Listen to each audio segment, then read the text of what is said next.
अब हम बात करते हैं आईटीआर के बारे में, इनकम टैक्स रिटर्न, क्योंकि डेट इसकी पास आ रही है, कैसे भरा जाए, क्या फॉर्म्स होंगे, old tax regime, new tax regime, बहुत कन्फ्यूज़न है। और लास्ट डेट अभी तो फिलहाल फिक्स है, लेकिन हर साल हम देखते हैं कि लास्ट डेट को बढ़ाई जाती है। तो इस बार सबसे पहले हम ये जानते हैं कि आईटीआर फॉर्म भरने के लिए क्या क्या चीज़ें ज़रूरत पड़ती हैं।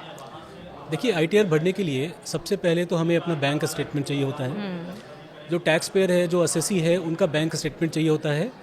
उनको ये चाहिए कि जो एक टीआईएस फॉर्म होता है और एक एआईएस फॉर्म होता है, वो ऑनलाइन डाउनलोड कर लें, अपने 26 को डाउनलोड कर लें। जहाँ पे उनका कैपिटल गेन का अकाउंट है, वो कैपिटल गेन की टैक्स पीएनएल निकाल लें और उसको कंपैरिजन कर लें।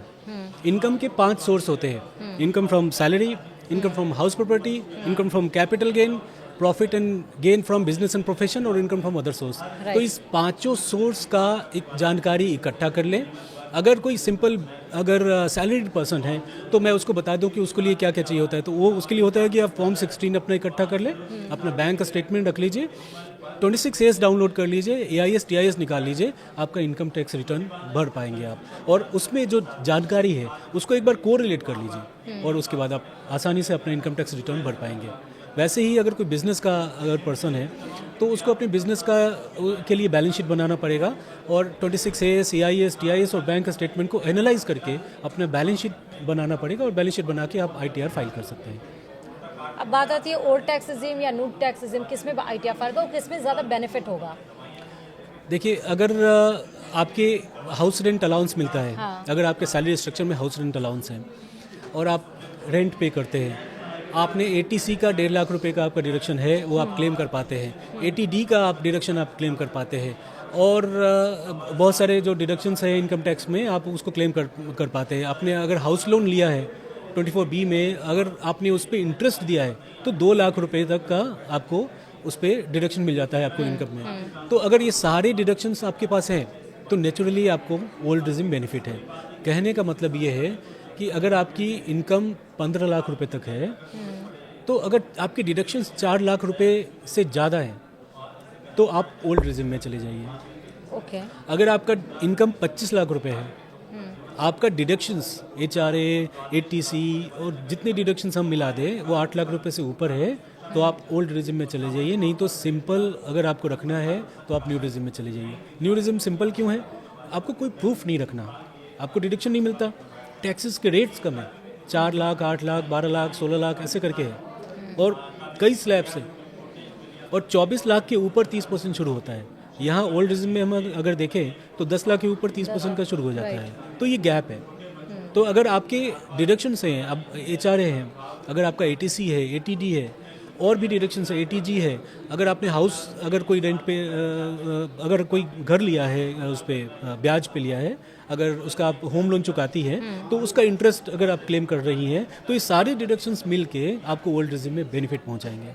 लेकिन अगर आपके पास एचआरए नहीं है तो आप बिल्कुल न्यू रिजिम चूज़ कर लीजिए, ओल्ड रिजिम में जाने की जरूरत नहीं है आपको। बहुत सारे लोग ये सोचते हैं कि आईटीआर भरने से मतलब वो चाहते हैं कि कोई बेनिफिट पे मिल जाए, आईटीआर ना भरना पड़े, उस केस में क्या करना होगा। आईटीआर नहीं भरे और बेनिफिट मिल जाए, मतलब कहने का मतलब कि बहुत ज़्यादा उन्हें आईटीआर ना फिल करना पड़े, कोई ऐसी भी ऑल्टरनेटिव्स हैं जहाँ पर वो ऐसा कर सकते हैं। आप ये कह रही हैं कि आईटीआर में कम से कम इन्फॉर्मेशन के बेसिस पे हो जाए। हाँ। तो देखिए, एक आईटीआर 1 है, वो सैलरीड पर्सन के लिए बना है, उसमें बहुत ही कम इन्फॉर्मेशन मांगती है गवर्नमेंट। जो उनका फॉर्म होता है आप बहुत कम इन्फॉर्मेशन के साथ आप भर सकते हैं। आईटीआर 2 भी बहुत कम इन्फॉर्मेशन के साथ भर सकते हैं। एक आईटीआर 4 है जिसको हम बिजनेस के लिए बोलते हैं, उसमें भी बहुत कम इन्फॉर्मेशन होती है और बहुत कम इन्फॉर्मेशन के साथ आप आईटीआर भर सकते हैं और अपना रिटर्न फाइल कर सकते हैं। बाकी जो आईटीआर है, जैसे आईटीआर 6 हो गया, कंपनीज के लिए होता है, उसमें नेचुरली जब बड़ी कंपनी होती है या बड़ी एंटिटी होती है तो उसमें बड़ी इन्फॉर्मेशन रिक्वायर्ड होती है, तो उनके लिए ज़्यादा इन्फॉर्मेशन रिक्वायर्ड होता है। अच्छा, ये क्यों कहा जाता है कि भारत का जो टैक्स रिजीम है वो इतना कॉम्प्लेक्स है, इतना जटिल है कि उसको समझना ही मुश्किल हो जाता है फॉरेन के कंपैरिजन में। कॉम्प्लेक्स तो है और मैं आपको बताऊं कॉम्प्लेक्स है, इसका ये रीज़न है कि हम अगर आसान इसको बना दे, पहले ये सोचते थे, गवर्नमेंट सोचती थी कि आसान बना दे तो उसमें लूप होल निकल जाएंगे और लोग उसका बेनिफिट उठा लेंगे। इसका अभी बेनिफिट नहीं उठा रहे होंगे। आप उठा रहे हैं ना, अभी टैक्स प्लानिंग मतलब आप वैसे तो एक तबका है जो आप जितना भी प्रोविजन लेके आइए उसमें से कुछ ना कुछ लूप होल निकाल के और शिफ्ट हो ही जाते हैं। हाँ। लेकिन मैं एक डाटा आपसे शेयर करता हूँ। इंडिया की पॉपुलेशन 140 करोड़ है और 70-80 करोड़ आधार वाले लोग हैं, 70 करोड़ पैन कार्ड होल्डर्स हैं। ITR भरने वाले सिर्फ कितने हैं? 9 करोड़। 9 करोड़। बस 9 करोड़ लोग ITR भरते हैं, इंडिविजुअल्स। ओके। उस 9 करोड़ में भी जो 2/3 लोग हैं बेचारे, वो क्या करते हैं, वो अपने नील की इनकम दिखाते हैं। जैसे अगर आपका इनकम अगर 12 लाख रुपए तक मतलब एग्जम्पशन लिमिट 12 लाख रुपए है न्यू रिजिम में, तो दिखाएंगे 11,50,000 रुपये अपने वाइफ की ट्यूशन इनकम। अगर उनका कोई इनकम है तो दिखाना पड़ेगा, उनको फॉर्म 16 के हिसाब से दिखाना पड़ेगा।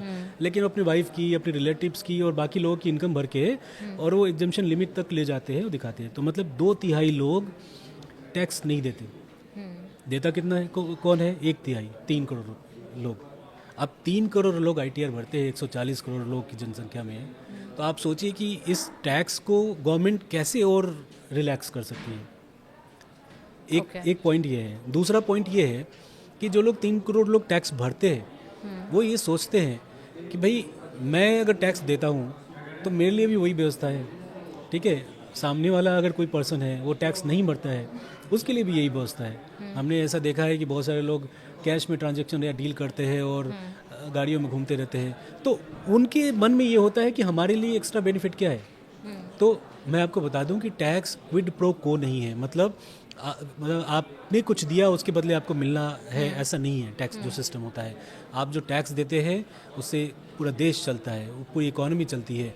आपके टैक्स के पैसे से गवर्नमेंट एक्साइज ड्यूटी कम कर पा रही है और जो पेट्रोल डीजल और क्रूड के प्राइसेस इंटरनेशनल मार्केट में बढ़ रहे हैं उसका इफेक्ट जनता को पास ऑन नहीं किया जा रहा है, गवर्नमेंट के पास में उसको एब्जॉर्ब कर दिया जा रहा है। तो ये टैक्स का बेनिफिट है।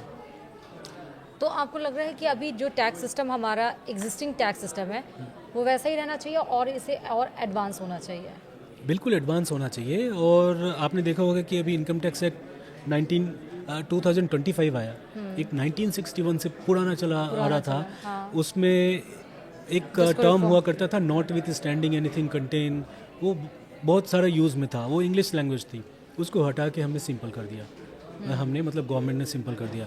मतलब गवर्नमेंट ने करंट इनकम टैक्स को बहुत ही सिंपल लैंग्वेज में रीड्राफ्ट कर दिया है, जिससे कि लोगों को पढ़ना और समझना आसान हो और उनको बहुत ज़्यादा कॉम्प्लेक्स नहीं हो उनके लिए, और वो पढ़ के और एनालाइज कर सके और इंटरप्रेट कर सके। उसके लिए किसी एक्सपर्ट के पास जाने का उनको ज़रूरत नहीं हो, ऐसा सोचा गया है। तो इसको किया गया रिस्ट्रक्चरिंग। अब मैं आपको बताऊं कि जीएसटी में अभी भी काफ़ी सारे स्ट्रक्चर्स हैं। गोल्ड का अलग है, डायमंड का अलग है, 5% है, 18% है, 28% के अभी भी बहुत है। इनपुट टैक्स क्रेडिट को लेके बहुत लड़ाई होती है। इनपुट टैक्स क्रेडिट किसको मिलेगा, किसको नहीं मिलेगा, बात सुप्रीम कोर्ट तक जाती है। तो ये सारे क्या है, टैक्स जितना सिंपल होगा उतनी लिटिगेशन कम होगी, हाई कोर्ट सुप्रीम कोर्ट पे दबाव कम होगा, गवर्नमेंट के पास उतनी क्लियर टैक्सेस आते रहेंगे और बिजनेस को भी बेनिफिट होगा। अननेसेसरी उनको जीएसटी का नोटिस नहीं आएगा। तो ये टैक्स अगर स्ट्रक्चर अगर ठीक रहे या टैक्स का लैंग्वेज अगर ठीक रहे तो इकोनॉमी को बेनिफिट होता है। अब ITR में क्या क्या डॉक्यूमेंट्स की जरूरत पड़ेगी और कैसे आपको फिल करना है ITR, ये आपने जाना, लेकिन ITR की ड्यू डेट क्या होगी, क्या है? जो इंडिविजुअल्स हैं जो बिजनेस नहीं करते उनके लिए 31 जुलाई 2026 लास्ट डेट होगी। ठीक है। जो बिजनेस करते हैं जिनमें टैक्स ऑडिट रिक्वायर्ड नहीं है उनके लिए 31 अगस्त लास्ट डेट है। जिनका टैक्स ऑडिट रिक्वायर्ड है उनके लिए 31 अक्टूबर होगा, और जहाँ पे ट्रांसफर प्राइसिंग का इन्वॉल्वमेंट होता है उनका 30 नवंबर होगा। तो ऐसे 4 ड्यू डेट्स बनाएंगे। बट हम अगर नॉर्मल भाषा में अगर बात करें, जनरल भाषा में बात करें, तो आम लोगों के लिए ड्यू डेट एक ही है, 31 जुलाई। तो इसीलिए ड्यू डेट आपकी बीत ना जाए उससे पहले आप ITR फिल कर दीजिए सारे डॉक्यूमेंट्स के साथ। गोल्ड के क्यों प्राइजेस फ्लक्चुएट हो रहे हैं और साथ ही क्रूड ऑयल की वजह से कैसे पेट्रोल और डीजल के प्राइजेस हाई हो रहे हैं in comparison of other states के कंपैरिजन में भारत में तो फिलहाल तब भी कम है। तो इसलिए परेशान होने की ज़रूरत नहीं है, क्योंकि सरकार बैठी हुई है सारी चीज़ों को देखने के लिए और आपको संभालने के लिए। फिलहाल हमारे साथ जुड़ने के लिए इस पॉडकास्ट में रंजीत जी बहुत बहुत शुक्रिया। धन्यवाद। पॉडकास्ट बहुत ज़्यादा इंपॉर्टेंट है, इसलिए इसको देखिए भी और इसको शेयर भी ज़रूर करिए। इस पॉडकास्ट में इतना ही। देखते रहिए न्यूज़ 18। नमस्कार।